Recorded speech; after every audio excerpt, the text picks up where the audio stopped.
This is the Dynasty Hot Seat, and I am Geoff Lambert. You can follow me on Twitter at Geoff Lambert77.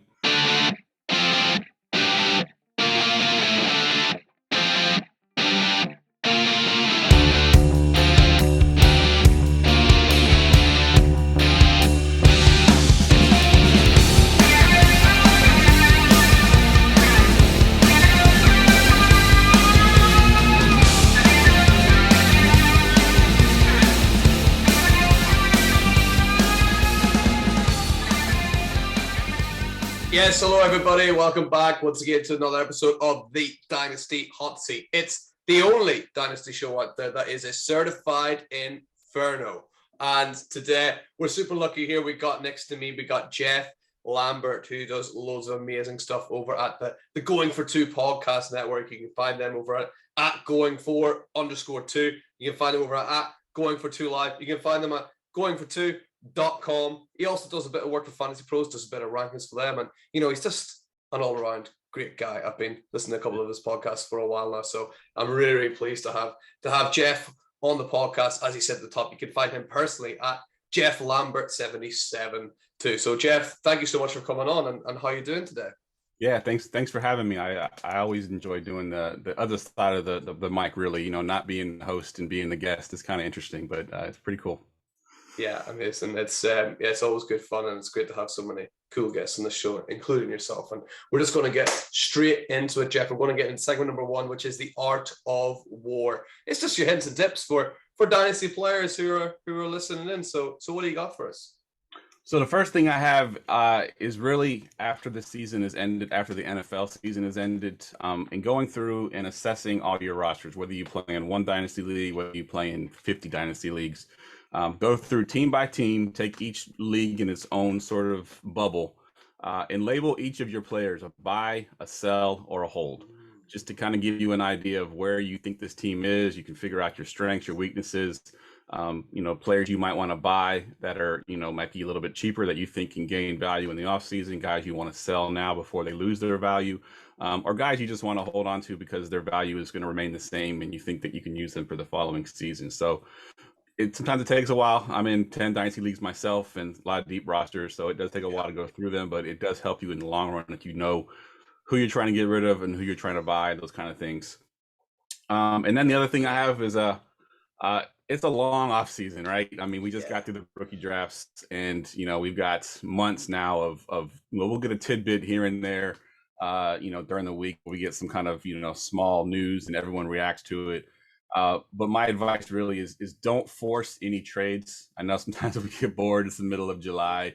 You're trying to trade somebody. You've been trying to trade this guy forever. And you end up sort of shortcutting yourself and taking a deal that you probably shouldn't have just because you really want your guy and you're bored and you want things to happen.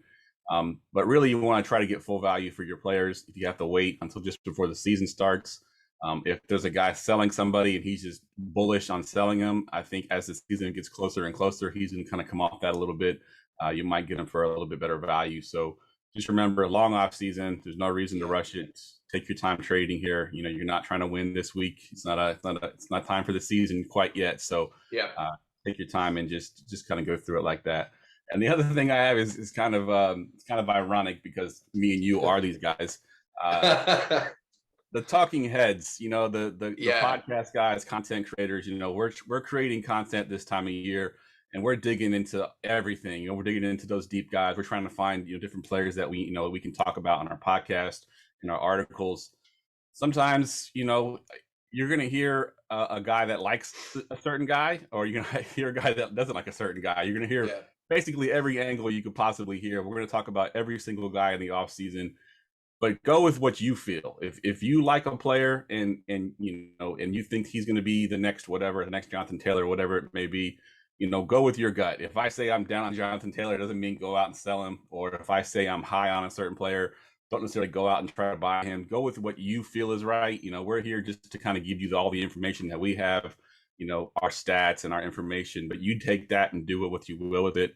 I've had guys before that we'll go on our show and we'll do a buy sell, and we'll talk about guys that we're selling and guys that we're buying. And then people go out and they sell them at discounts. If I'm telling you to sell a guy, you get full value for that guy. Don't go out and sell him just because we said to sell him. Doesn't mean he's going to lose value. It just means right now is a good time to sell if you can't afford to sell him. So yeah, just we listen to the talking heads, just take it with a grain of salt sometimes, and sometimes we're just talking just to talk. Yeah, absolutely. I think your tip number one and your tip number three actually, I think, blend in really well together there. Like, you have to assess your roster first before you can take any advice from anyone, because you can't apply the same rules and the same philosophies to every single team, because every team is so different. So if you do that first bit and really have a good overall, like a holistic view of what your team is like, then maybe you can start bringing in like some advice from other people. Like, if you are not contending, you should probably sell this running back. But if you're a contender, you're going to want to keep them. And yeah, I think it's really important to have a good understanding of where you're at before you start listening to other people, and taking too much on board from just one comment from one guy. So I think those are three really, really solid tips for everyone listening, no matter how experienced they are. So thank you so much for that. And we're about to get you in the hot seat for part number 2, as we're going to do the startup mock draft coming right up. And yes, welcome back to part number 2. We've got Geoff now sitting firmly in the hot seat. How's that seat feeling for you, Geoff? Feeling a bit warmer? A little warm. Just a little warm. We'll get it nice and heated up by the end of this draft, I'm sure. And here we are, just the usual sort of setup. We got that 18 rounds. We've got 12 teams. And the first question, as always on the show, Geoff, is, in an absolutely ideal world, if you were able to choose what starting position you could take in this draft, which one would you pick, and why would you choose it?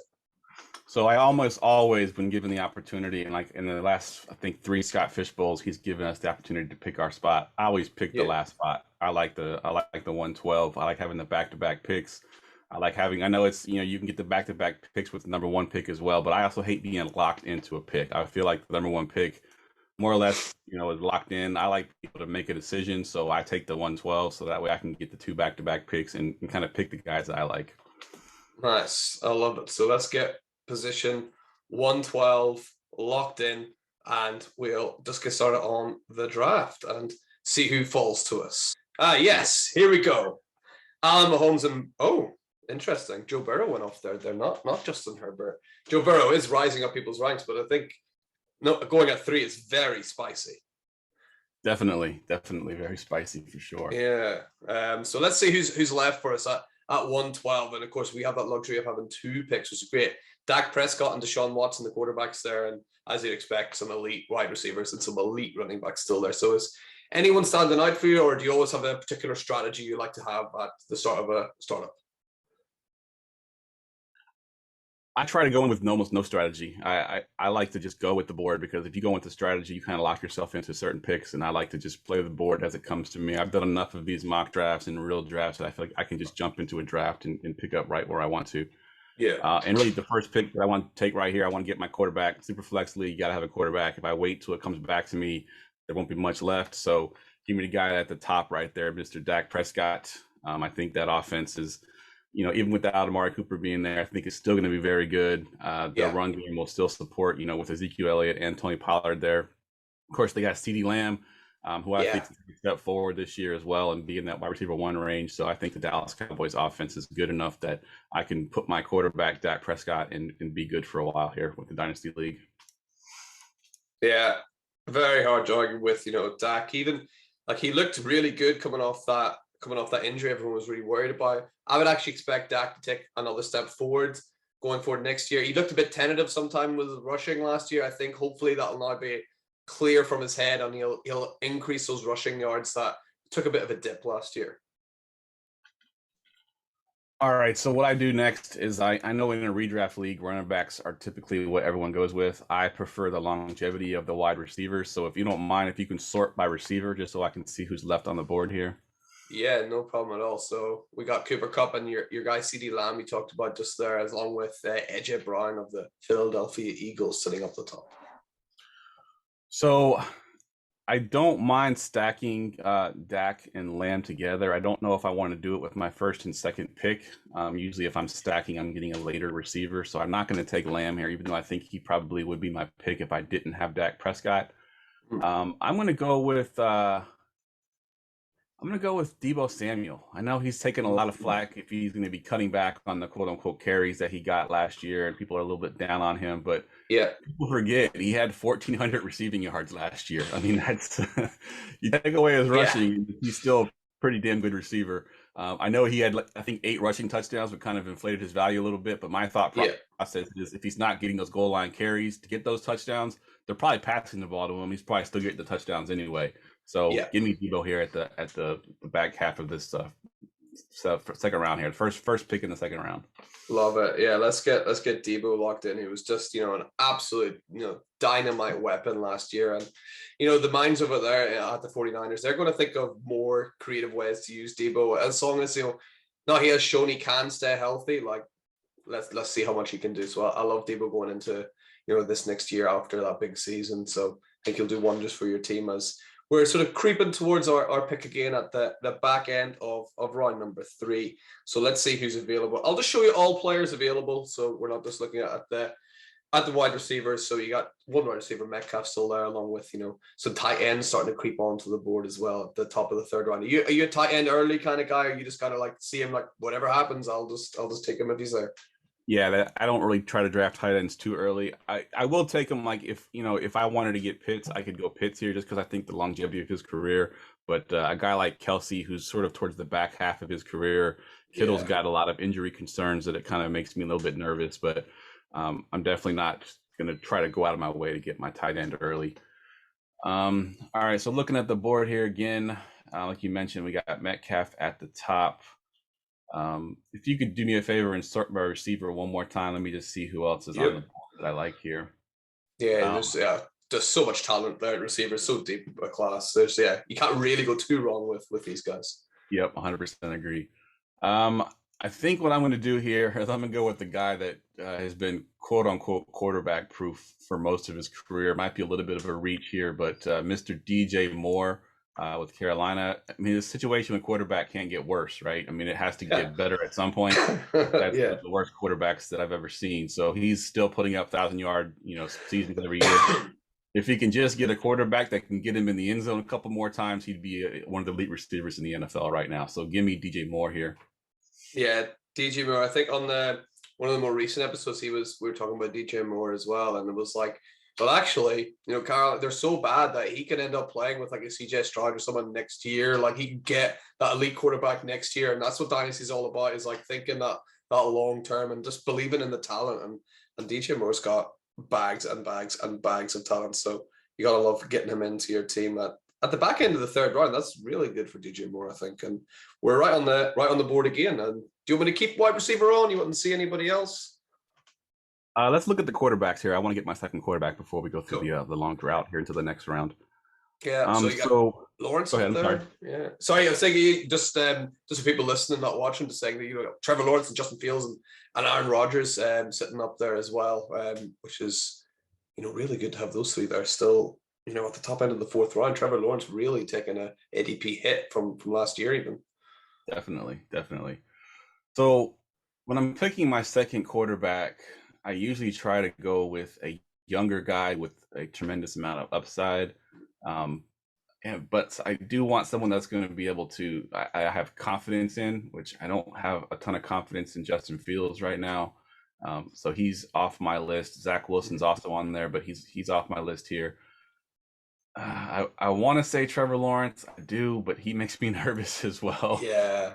So it's really tough right here with the quarterbacks. So I think I'm going to go against the grain and do something that I don't normally do, and I'm going to get an older quarterback here. Let me get Aaron Rodgers here in the fourth round. I think is an excellent value. Going to help me compete this year, and he signed a pretty decently long contract. Maybe he comes back next year. I get 2 years out of him, and then I can get me a third quarterback that can be an up and comer and take his spot eventually. Yeah, Aaron Rodgers is just so bulletproof at this stage in his career. Even he's gonna get you those points, and he knows with quarterbacks. He says he knows how long they're going to play for. I wouldn't be shocked if Aaron Rodgers has more years left in the league of him than Justin Fields does. I wouldn't be shocked. Yeah, that's a good point. Yeah, Justin Fields, he looked okay last year, but playing for the Bears, and they didn't do much for him this offseason. So who knows how his second year is going to go. Yeah, and we're back on the clock now, and back end of round number 5 with TJ Hawkinson sitting up at the top, one of those tight ends, and some rookies starting to appear now with Garrett Wilson appearing up at the top, and again, just loads of talent still available. So anyone standing out to you there? Looking at the board here, there is one player that I do like. Another receiver again. So I do like to go receiver early. Yeah. And I think I'm going to take a shot on Jerry Jeudy. I think, people are down on him because he's had, 2 seasons now, a little bit of injury concerns, hasn't really performed well because he's had some bad quarterbacks, but now he's got Russell Wilson. Yeah. Russell Wilson is renowned for making that slot receiver, pretty good. I mean, TJ Lockett was in the slot. We go back to some of the guys he's played with in the past, from the slot. Jerry Jeudy last year actually led the NFL in yard separation, which is a very interesting stat when you think of, he didn't really do a whole lot with it because he had terrible quarterback play. But you put Russell Wilson back there with the accuracy that he has and give that separation, Judy's going to just kill it this year. So give me Jerry Jeudy. I love it. That is a fantastic stat about Jerry Jeudy, the yards for separation. That is great news for all people who own shares of Jerry Jeudy, like myself. I've got quite a few Jerry Judys, so I'm quite you've raised my spirits, so that's good, Geoff. Thank you. And we're right back on the board again for our second pick on the turn. Is anyone standing out for you there? You think at any stage do you think, oh, I need to start drafting for a position, or does that come a bit later in the draft? When I'm doing a startup dynasty draft, I don't really ever draft per position. I can always make trades through the season if I need to be in position. I'm just drafting best player available pretty much all the way through. The only position that I wanted to make sure I get is quarterback, which we already addressed that. So I think nice. I'm looking here at Mr. Hawkinson. I think he can give me that. Tight ends pretty much are positional scarcity. You don't have too many of the elite tight ends. I do think Hawkinson can make that leap into that next little elite level. Mm-hmm. And he's pretty young, so if I take him here, I'm going to have him for the next 4, 5, 6 years. Hopefully he hits that ceiling, and I can have him for a solid tight end spot there, which gives me receiver type numbers. So I'm gonna go ahead and take Hawkinson off the board here. Yeah, I love that pick. Hawkinson, I always find, I'll just quickly check to make sure. Yeah, I always think there's a cliff right after TJ Hawkinson in the tight end. So you can see, like, after Hawkinson there, it's Dalton Schultz. Like, that is a huge drop down. So I was like grabbing TJ Hawkinson as well, because he seems to be at the bottom of that sort of, elite tier of tight end. So I think he's always the best kind of value usually from those guys. So great pick there, I think, in the 6th round. We're waiting for it to come back around. Can you click on the team tab there just so I can remind myself what I've taken? Yeah, absolutely. We'll just I may as well just pause it now, so we're not wasting time on our clock. So let's have a look at the team now. And they've slotted into positions. You got Dak, and wow, look at that wide receiver room, pretty nice. Deebo Samuel, DJ Moore, and Jerry Jeudy. TJ Hawkinson locked in, and Aaron Rodgers as your second quarterback. So looking pretty good so far. Geoff, you pleased with that? Yes, I'm very pleased with that. I think that this roster, as it's so far constructed, is probably a contender, year one. And then, of course, these guys are all really young. So I can be a contender for quite some time there. So I do love this roster so far. Yeah, completely agree. And we're just going to make it even stronger now at the back end of the 7th round. You got a couple of quarterbacks at the top there. I'm assuming you're not too interested in those at the moment. Yeah, no, I'm not looking at the quarterback now. I'm probably looking at the skill players. If you can go to the flex, I want to see what what we have here for receivers and for running backs. Yeah, so Dalton Schultz, we just talked about up there, obviously probably not too much interested in him either, but yeah, some interesting players there. Sky Moore, wow, that is very high for Sky Moore. People obviously loving his landing spot. Agreed. That is a very, very. I'm not as high on Sky Moore, that's for sure. I think his position, his ADP is being affected by rookie draft fever, probably. Yeah. All right, so I'm not loving the receivers here. Let's look at the running back group, because I think the only running back that I see on screen right there is with James Cook and Edwards-Helaire, and I'm not really feeling either one of those guys either. So I did wait quite a bit here for my running back, so I know I'm going to be picking slim pickings here. But I'm going to go with a guy that's had a really good season, except he did not score a single touchdown. And that's Mr. Miles Sanders. I do think that they're going to find a way to get him the ball, get him in the end zone. But if you look at his numbers from last year, if he had a couple touchdowns there, we'd be talking about him as one of the RB2s this season. But he's been down because he literally did not score a touchdown last year. I think I saw a Mike Clay stat that he had the most touches in an offense and did not score a touchdown in NFL history. So that's a pretty crazy stat. Whoa, NFL, that's hard to do as well. Like that is, yeah.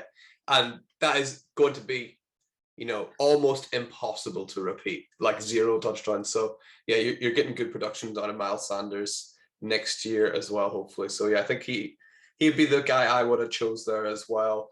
I think he's due to have another pretty solid season with the Eagles. And the advantage, obviously, of picking at 12 is we got another pick right away. So you want me to keep those running backs on there, or are you wanting to see the whole flex spots? Yeah, I think I'm going to double tap running back here just to make sure I get my 2 guys. And I'm going to go probably different than anybody else would right now. This is the guy that I've been getting in pretty much all of my mocks and all of my startups that I've done so far this season. And every time I draft him, people go, "What, really?" And that's Devin Singletary. I know they drafted James Cook, and I know that everyone thinks he's going to somehow take all this workload away from Singletary. But the fact remains, the Bills ran the 3rd most plays last year. So when you think of running backs and you think of committees, I mean, it's pretty much every team in the NFL has some form of committee. And the way Singletary looked at the last 4 or 5 games last year when the Bills were vying for the playoff positioning and trying to get that home field advantage, who were they feeding? They were feeding Devin Singletary, and he was producing. I don't think they go away from that. I do think James Cook will get some of the passing down work, but Singletary will be that guy to get 20 touches. And which right now in the NFL, if you can get a running back getting 20 touches a game in an offense as powerful as the Bills, give it to me right here. Yeah, Devin Singler, who I think either for the last 4 or last 5 weeks of the year, he was running back 1 overall, which is crazy to me. Like I didn't quite appreciate that at the time. But yeah, Devin Singletary, if he can even reproduce, a sliver of that running back 1 overall for the last couple of weeks, then yeah, getting him in the back end or the round number 8, yeah, that is great value. So let's get him locked up. And James Cook. Sort of James Cook is one of those interesting ones. Like sort of before he was drafted to the Bills, people were kind of like, yeah, he's all right. And then he lands in the Bills, and all of a sudden people are like, oh no, actually he's good at this and good at this and good at this. Right. It's like it's hard to stick to your pre-draft, scores on players. Yeah, one thing I always point to when I draft Devin Singletary and I get the argument is the Washington Commanders now, as we're calling them. 2 years ago when Antonio Gibson was a rookie, J.D. McKissic had 100 targets. He was one of only 2 players that have 2 running backs that have 100 targets that year. And Antonio Gibson, as a rookie, was still RB13 in that offense, and they're a terrible offense. So if they do that with Buffalo and they just have these 2 guys getting that kind of workload, they're both going to have value in fantasy. Yeah, exactly. And yeah, J.D. McKissic, good. But I think I said that about James Cook a few episodes ago. It's like, is his ceiling like a J.D. McKissic? And that's pretty good, but do you really want to draft J.D. McKissic in the 8th round? Yeah, exactly. 100% agree. So all right, let's see what we back on now. Do you want me to hit the flex spot for you so you can see, who's available at those skills positions? And you got, Gabe Davis, quarterback proof, Brandon Cooks, and Jahan Dotson sitting up there as well. You mentioned the quarterback proof, and I'm looking at that name, and he stands out to me, Mr. Brandon Cooks. I mean, what has he done? I think it's like 5 of his last 6 seasons have done over 1,000 yards, and he had Davis Mills as his quarterback last year. So, yeah, man. Injury concerns are still there. It's mostly related to concussions, so obviously that's still a risk. But as my wide receiver 4, I will take that all day. So give me Brandon Cooks here. Yeah, Brandon Cooks is certainly one of the favorites of the guests on the hot seat. I think he always just seems to have that value, that the sort of the dynasty, what did you call us? The talking heads. The talking heads love Brandon Cooks because he's always got great value. So why not take him at this stage in round number 9? And we're right back on again in round number 10. So is anyone standing out for you there in the 10th round? So nobody there at the flex spot. We can go back and look at the all. I want to see what quarterbacks we have left here. I do want to get a quarterback 3 here eventually. Davis Mills must have heard you. Yeah, there he is. He pops up there. But you know what? I think I'm gonna float the quarterback 3 one more round. Let me look and see let me look at the receivers again. Let me see if there's another receiver that I like here. So we got a couple guys that I like just looking at the list here. I want to get as our receiver 5 someone who's going to be reliable. I don't want to necessarily take a risk on anybody. in looking at that list right there, there's only one guy that fits that bill, and that's Adam Thielen. I know he's Yep. old. I know we hate old guys in Dynasty, but fact remains is Kirk Cousins is still his quarterback. Kirk Cousins looks for him constantly, especially in the red zone. I think there was a stat. It was actually last year, not the year. It was 2020. That every target that Adam Thielen had in the red zone, so within the 20-yard line was actually an end zone target. Every single one that he threw Wow. 20 yards was an end zone target to Adam Wow. Thielen. But he loves Adam Thielen, so give me him at my wide receiver 5. Yeah, I really like that. And, it's really clever. Like you sort of adjust it. You said at the start, you'll kind of adjust to what your team is like. And, obviously we had a look at that team and you've seen, oh, wow, this team is ready to contend year one. And for those bye weeks, you're putting Adam Thielen in. You got to love it. Yep, exactly. You got to love that value right there. Because, I mean, they're still going to have, they have Justin Jefferson and they have Thielen. Those are really the two receivers that they have, and they're going to get most of that passing down work. Yeah, and I mentioned a few times in the show, like everyone seems to expect Alan Thielen's like touchdown regression to start happening, and my answer is always why. Yeah. Why would you just expect him to stop? Yeah, there's just certain guys like Kirk Cousins and Thielen. They just have that connection. It's not quite on the level as Aaron Rodgers and Devontae Adams, but very similar. Yeah. Where when they gets down in the end zone and he's dropping back and maybe he's a little bit under pressure, he's looking for his guy and he tends to always find it. So.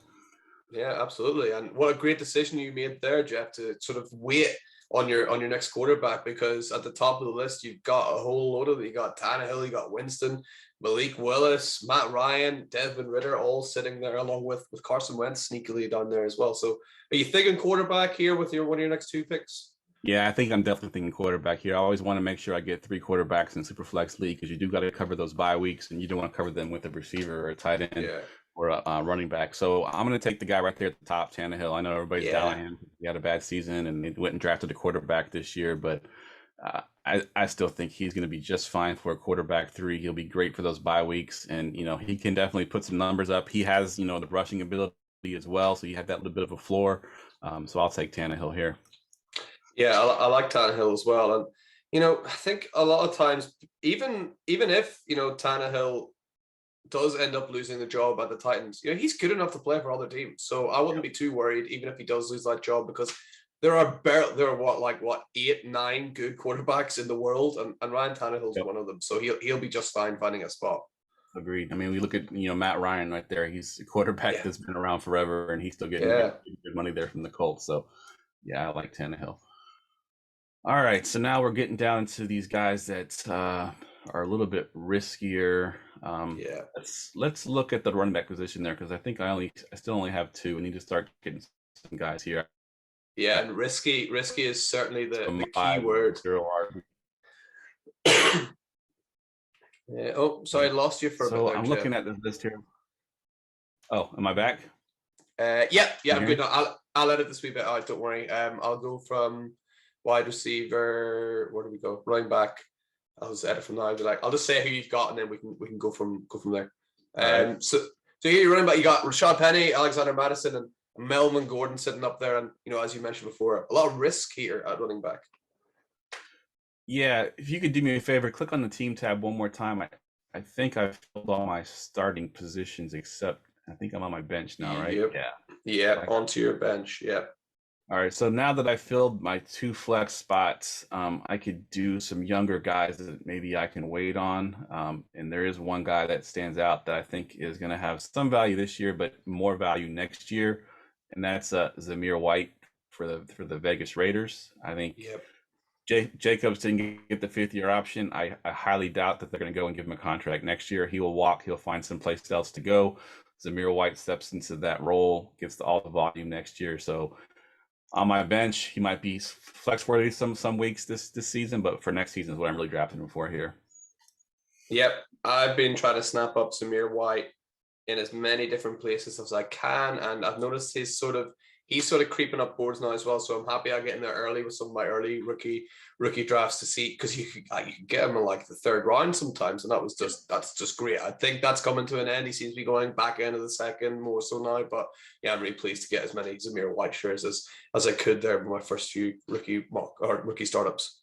Yeah, I was the same way. I was getting Zamir White everywhere, and then everyone kind of hated his landing spot, but I'm like, why? I mean, this is Dynasty. You Yeah, get 1 year, and he's going to get the full volume there. I'll take that all day. yeah, and yeah, being a bell cow rookie is so rare anyway. Like And it's just you're not going to get that too often. So yeah, I think Zamir White is a great pick there, and I'll flick on to just your flex positions here, as you can see who's still on the board available for you going into what round are we in now? Round number 13, so the back end of that. So still some pretty good talent there. yeah, and I'm looking at, so like I said, I think my team could be a contender year one. So I want some guys here that are going to be flex worthy, that could fill in bye weeks or cover some injuries. And there's one name on there that I really like, and that's Russell Gage with the Bucks now. I think Chris Godwin is going to be on the PUP list to start the season, so you're going to get some pretty strong weeks there from Russell Gage, at least from an opportunity standpoint. Now, does he do anything with it? I don't know. But he's got Brady as his quarterback, and he's got a really good offense. So I'll take him here with the thought process that if he has a couple good weeks there earlier in the season, I might be able to flip him for somebody else in a trade. Yeah, I really like that, Russell Gage. That was a sneaky one, right? It kind of took me a while to be like, oh, hold on, Russell Gage has gone to the Bucks. It took a while for that to kind of sink in, so he kind of went under the radar a bit. Yep. But yeah, I think he's a really solid pick. In the 13th round as well. You're right. You want to be happy with him in your flex. I think you must be pleased with Russell Gage there. And we got one more pick before the draft starts moving again. So who are you thinking for your 14th pick? Let's look at the tight end position. I need to get my Yeah. here. Yeah, so you got David Njoku there, a guy who's never really put it together, but has all the ability in the world. It's interesting that he got re-signed to Cleveland there. Yeah, and he's very interesting. I've been burned by him so many times that I just don't know if I can go back to the well one more time. Yeah. So I have Hawkinson. He's more or less my set it and forget it guy for the next 5 years, hopefully. So I'm going to take a little bit of a risk and go with a younger guy that I think can break out either this year or next. And that's Brevin Jordan down there at the in Houston there. I think Brevin Jordan had a pretty decent season as far as a rookie goes for tight ends last year. And I do think that he is just on the way up. People are kind of sleeping on him a little bit, but maybe this year or next year, I think he has that breakout that we all look for in tight ends. Nice. Yeah, I'm a believer in Brevin Jordan as well. He's young enough, and it's hard for rookie tight ends to do really well. And he came out and he did really well. And like you said with Cooks earlier, with Davis Mills there, he wasn't expected to be that good. He was better than what we thought, perhaps. But yeah, I think I'm happy to take Brevin Jordan there in round number 14. Like you said, you've already got TJ Hawkinson anyway. So if it doesn't work out, hey ho. Yeah, he's got a soft spot in my heart too, because we do a DFS show during the season, and we do a segment called the Sick Call of the Week, which is basically guys that are dart throws. And I picked Brevin Jordan as my dart throw, and he had 2 touchdowns, so it worked out really well for me. Nice. So respect to Brevin Jordan. Let's get him locked into our team. I love it. And we're on here for we've got 4 more picks left. So let's have a look at. I'll show you everybody. And this is something that seems to happen on Sleeper. The quarterbacks seem to all queue up like this for some reason or other. But yeah, they're all available there should you want any of them, or you want me to just flick on some flex spots. Yeah, let's go look at the receiver actually. OBJ sitting up there. Tyquan Thornton, Marquez Valdez-Scantling. Yeah, it's a bit. Yeah, this is usually with 4 rounds to go. Round number 14 is kind of like everyone kind of starts making that face.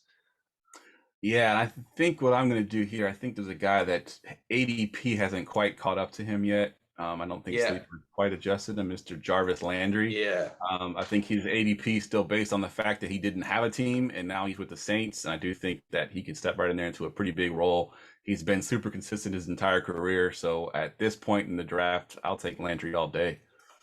Yeah, absolutely. So if you're watching this, listening to this, and you've got a startup draft coming up, just get Landry on your list and be aware of where he is, because you might be able to sneak him, later than you might expect, like we're able to do just here. So let's get Landry locked in, and we'll pause the clock for our pick number 16 of the draft. Do you want to keep wide receiver on, or you want to see other things? Yeah, because I already had the guy in mind that I was going to take in the next round. I wanted to talk about Landry and his ADP first, but at this point, I'm swinging for the fences. And the only guy on this list that you could swing for the fences for is Odell Beckham Jr. right there at the top. If he comes back to be what he was last year for the Rams in any capacity in we had the 16th round, That's such a good value. I'll take that. Yeah, absolutely. And I know he's talked about wanting to go back to the Rams, but if you're a dynasty owner of him, you don't want him to go anywhere near the Rams, probably. You want him to kind of go, somewhere Somewhere where else he where can you'll be. have, yeah, more of a target share, 100%. And I think he'll end up somewhere, right? He's not going to not play. So it should be a good landing spot wherever he is. Maybe he might even end up sneaky landing spot on the Chiefs. I don't know. I'm a Chiefs fan. I wouldn't mind saying that. That'd be sneaky. Yeah, that would be a good spot for him for sure. Yeah, it was ironic that we took Landry and OBJ, who were former teammates, and now are both elsewhere now too. Yeah. Yeah, of course. He could even end. Actually, the Saints cap is a bit of a mess. Right, I was going to say he could end up playing with Landry, but don't think they could quite squeeze him in. Although they seem to squeeze in people every year somehow. And this is our end of the draft. We got our picks back to back, and then our draft will be finished. So we've done a great job so far, Geoff. Certainly. And with our last two picks, is there any position you had in mind, or anyone you want to see in particular? So usually what I do here at the end of drafts is, I try to pick, a position or a player group that has the highest, I don't know what the word I'm looking for is. I guess it's upside, but really down here you're throwing darts. There's not really a ton of upside. You're either going to hit or you're not. Yeah. And running back is that spot. I mean, how often have we seen guys either go undrafted or go late? I mean, Elijah Mitchell was the guy last year that no one drafted. He ended up being the top running back. So I always try to grab running backs at the end here that I think have some potential upside. And let's see here. Who are we looking at? So right there at the top is a guy I've been taking late in a lot of my rookie drafts, and some of them I've been getting him undrafted as well. I think he's got a very quick, very short route to some meaningful touches, and that's Snoop Connor. I don't believe James Robinson is going to start the season healthy. No. So it's basically ETN and Connor's kind of the banger. He's kind of the opposite of ETN. So I think Connor has some early round value. If he comes out and he plays really well, maybe he keeps that position, because we all know Robinson was undrafted. So he's not like they have a lot of invested in him. So I think Connor could be a good spot there for Jacksonville. Yeah, I think you're completely right there. And, also cherry on top, what a name. Snoop Connor, that is fantastic. Like that always helps just a little. You're just like, oh, I gotta have this guy. Like he was drafted. I did a startup where it was before any of the rookies were placed. Like the league was called Rookie Mistake. So it was like, we'll just pick these guys before they're drafted. And it was like at the end of it, like in round number 26 or whatever, it was like, I'm just taking the guys with the cool names now. And Snoop Connor was up there. Exactly. That's how my wife would probably play fantasy if she played fantasy. Pick cool names. Like, it works out most of the time, right? These guys. 100%. Yeah, I think every draft I've taken him in, I've always put a GIF of Snoop Dogg in the chat once I take him, because yes. Yeah, awesome. Right. And we're here. Are you wanting to stick with running back for your final pick as well? Let's click on flex just to see if there's anybody that I'm forgetting that's still on the board that I like. Yeah, so we got Van Jefferson and Osborne sitting up at the top, and Nico Collins and Tim Patrick, a guy, I always talk about. I like Tim Patrick, but I think he's a better NFL player than Dynasty player, perhaps. I agree with that sentiment. He's good for flex weeks when there's an injury on the team. I think he's shown that he can definitely be a good player in the NFL. All right, so since we're sticking to these dart throws, I'm going to take another dart throw and go with the guy that went undrafted. No one thought he'd go undrafted, but he did, and then he signed in probably the perfect spot that he could possibly sign. Yep. And that's Justin Ross going to Kansas City. I think no one saw him being undrafted. He's got some health concerns, but if he can overcome that and regain what he had his rookie season in college, or his freshman season in college, then I think he could be an excellent addition to my team here in the last round. Yeah, that was a really big surprise that he went undrafted. Obviously looked quite good when he was at Clemson, was he? Looking Clemson. Good, and yeah, it's rare for those Clemson guys to go undrafted as well. Usually somebody takes a dart throw on them, and yeah, it was. Right. I'm happy as a Chiefs fan to get him locked in the team, even if it's just to see what he can do. He could end up getting cut, but it's worth a shot.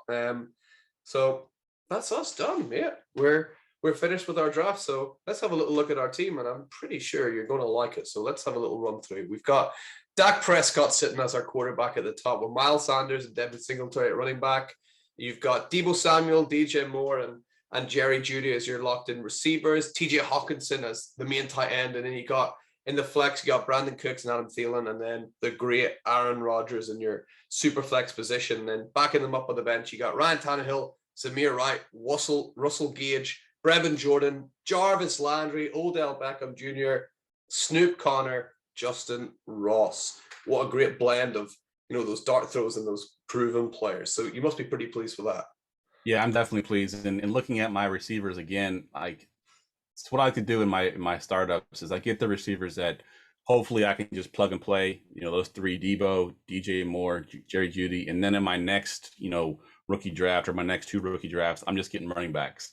And next year's draft is the draft you're going to want to get running back. So I can, if Devin Singletary and Sanders don't work out, I can easily replace those guys. Moore, he's been in the league seemingly forever. He's only 25 years old. He's still got plenty of career left.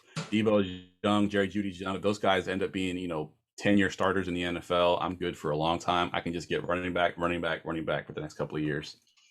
Yeah, absolutely. So I love the strategy there, Geoff, and I love the team that you've managed to build. And just want to say thank you so much once again for coming on to the Dynasty Hot Seat. And you just want to remind the listeners where they can find you online one last time. Sure. You can find all my stuff at goingfor2.com, including the stuff to our YouTube channel, Going for Two Live. You can follow me on Twitter, where, again, all the content is tweeted out through my account at Geoff Lambert 77. Thanks again for having me on the show. This is always a lot of fun, and I enjoy coming on and doing a mock draft here. Awesome. And guys, if you enjoyed it at home watching, remember, we got our Hall of Flame sitting beside me here. So let's give him a thumbs up on the YouTube videos. And the more Geoff gets, the more chance he's got to making our top 3 on the Hall of Fame. So let's see how far he can get. So Geoff, one more time, thank you so much. Guys listening, one more time, thank you so much. And the Hot Seat, we're cooling off for a little while, but don't forget, keep yourselves and your teams lit. And we'll see you next time. Bye.